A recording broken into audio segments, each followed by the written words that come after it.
Welcome to the TTIEPOD. Now we're here again at Angola Means Business, third edition for 2026. And today we are at the ExpoGardens, which is being run or owned by Agribusiness company, which of course they have other businesses as well. And I'm sure at the end of the video, you'll probably see some more information about them. And as you know, TTIEPOD, we do not introduce our guests. We get them to introduce themselves. And let's go over to our guest. Welcome, sir. Welcome, thank you. Who are you and what do you do, or which company do you represent?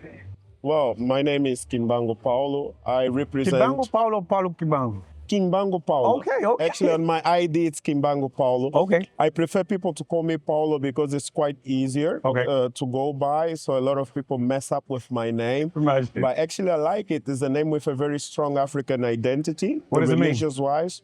Actually, it means the God of black man. Okay. Okay. Yeah. But as well, not everybody can pronounce it properly. To make it easy to go by, people call me by my surname. Okay. So which company do you represent? Well, I represent Agrogenea. Agrogenea. Agrogenea, which is a company that is dedicated in importation of premium products and distribution of food and beverages. Okay. When you say importation, so do you actually have your own brand here in Angola as well? No, we are representing some international brands. One of my main products that I import, well, in Agrogenea, I'm actually the general manager, so that's why I say I in the first person. I end up to be responsible for the P&L of the company. I import a sparkling wine, which is called Saint Martin, which is now is getting some good traction. It's about over a year that we're importing now. Actually, so it's been in the market for just a year. It has been in market just a year, so we have been engaging in quite a lot of activities. It's a sparkling wine. A lot of people make confusion with champagne. And again, we are into educating the market difference between sparkling wine or spumante versus champagne. We import it from Brazil. We have a very big producer in Rio Grande do Sul, and we have the rights to distribute, to communicate and sell the goods in Angola. I also import 100% natural juice. 100%? 100%, no sugar added, no conservations added. So pure fruit juice, which has been doing quite well in the market. Okay. And the brand name actually is in English. It's called Only. Only? Only, yes. I like that. So it's been quite a very good journey for us as we're getting product that is getting a lot of attention and traction.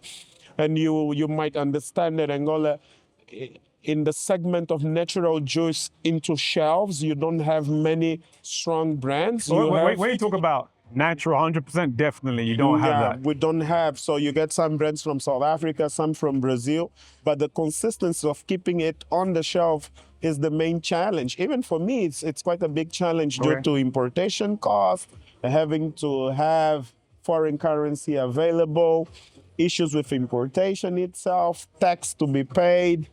And on this segment for alcohol and natural juice, I have aggravated taxes. Okay. Which I say it's okay, it's fair, because you have to protect the local producer. That's true. Or else someone are not going to be motivated enough to invest, to open factory, to create jobs and having their brand circulating. But again, it's a niche that we chose to do. So we have a lot of things going on. Our group owns a couple of farms. Again, we always tend to go to the premium products. Even in farming, we are not looking at the typical, like onions, potatoes. No, we're looking at tomatoes, but baby tomatoes. Okay. So different to just producing tomatoes. So we're looking at... so there's a name for it. Tomate cereja. Okay. We call it tomate cereja, but baby potatoes. Okay. Sorry, baby tomatoes. Yeah. We're producing that. We have invested heavily on this. We're also investing quite well on pepper. Okay. Not green pepper that you get everywhere, but yellow pepper. Oh. Red pepper. Okay, real mix, Yeah, and many more things that are coming. So 2026 has been a very ambitious year for us. Okay. It's quite challenging again. but it's pleasurable. Okay, and that takes me to a question actually.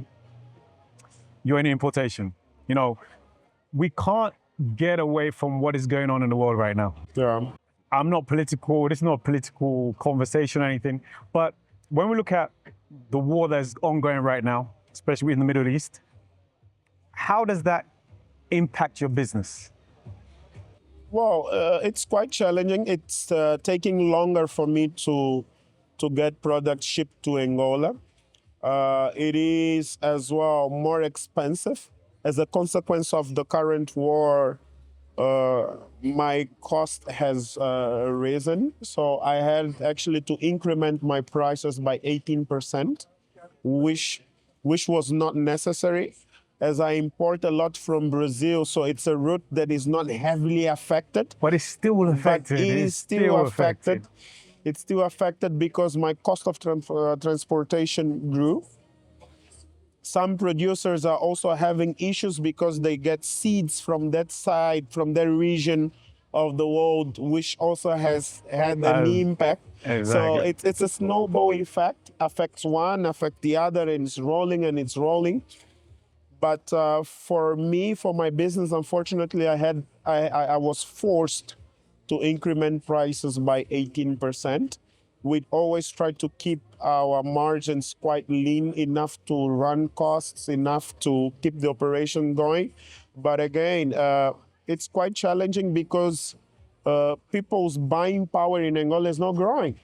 That's true. And I'm in a segment which is premium. People can always choose You know what? No, I can do that no, natural. No, I can do that natural. Let's buy a bag of orange. Yeah, we have a machine at home. Let's squeeze it. Let's squeeze it. And let's get some natural juice as well. But we are optimists. Okay. We are hoping things to get better faster. We are also looking at the Angolan economy. The indications are quite positive for us in the sense that we expect inflation to reduce. We pray inflation reduces. Yes, and we expect people's buying power to increase. Yeah. And we expect to keep doing business. We expect to bring more quality product to the table of Angolan people. Okay. And countries nearby, which we also are looking at. Okay. No, that's good to hear. And then I'm sure everyone we speak to is always going to be that thing of dealing with the changes, or let's say the things that are taking place outside how it's affecting us here in Angola. Now, final question, as you know, different people are going to come and discuss. There's something that's going on in the world right now, apart from the war. Okay. You're a businessman. I'm sure you're pro-Africa as well and everything as well. Right now, there's an IPO that is out. Everybody knows about it. SpaceX. So I got a notice from one of the camp managers, and it's like, oh, listen, SpaceX is going, IPO is going live. Listen, if you're interested, minimum is $1,000. I was like, minimum okay, how much? $1,000. $1,000, yeah. That's the minimum you can put in for shares. So I was like, okay, no problem. But then there's also Dangote. IPO is coming.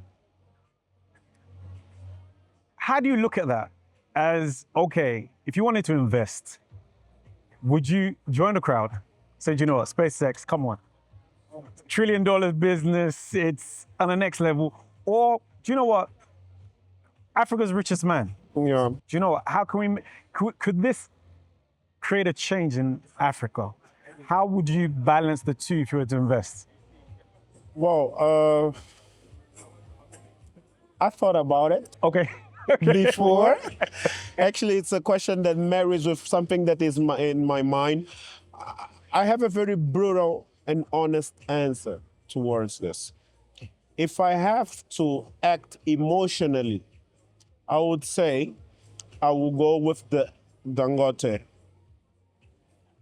It's good to see African people building things, the refinery. Definitely, it was a very big move that he did. A lot of people did not believe until it happened. That's true. Now he's putting it out for all African people, and returns will be paid in USD, which is quite interesting for an Angolan person. Emotionally, I would say, let me go for Dangote, let me support Africa. This is going to change everything. It's a very good ecosystem. But if I have to think rationally, if I have to go look at the numbers and look at all forces around this kind of investment that I would be making, if I have $1,000, should I put in SpaceX or put it on the Dangote project? I would say I'll put it in SpaceX. Why?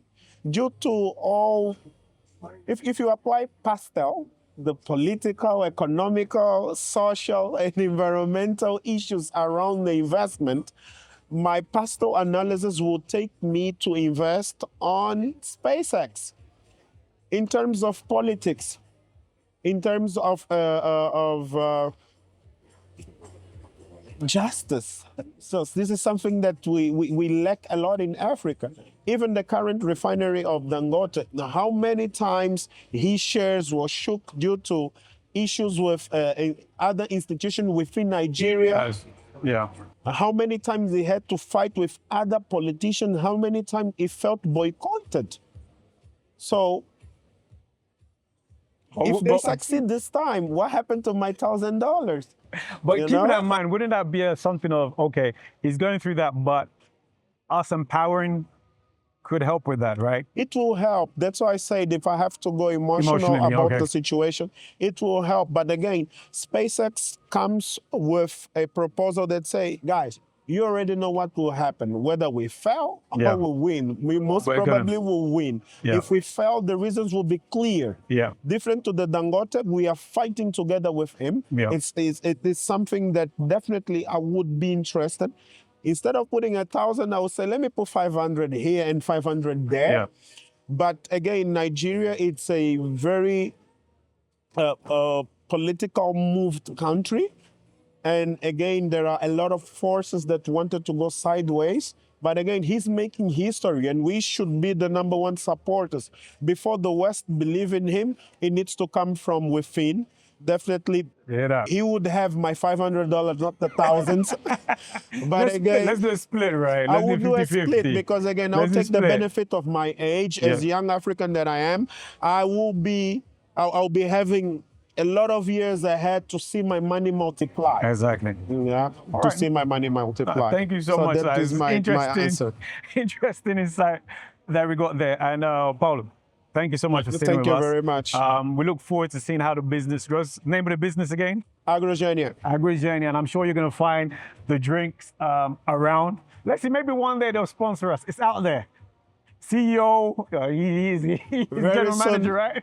So we never know. We never know. We may get some sponsorship on this one day. Very soon the table will be very well decorated. There you go. No, thanks so much for sitting with us. Thank you, with us. And out there, keep on watching, keep on looking at this space. I'm sure great things are going to come, and not just in terms of the importation of the drinks that are coming in, but in terms of what they're doing here currently in terms of agriculture. I'm sure we're going to see more of your products around.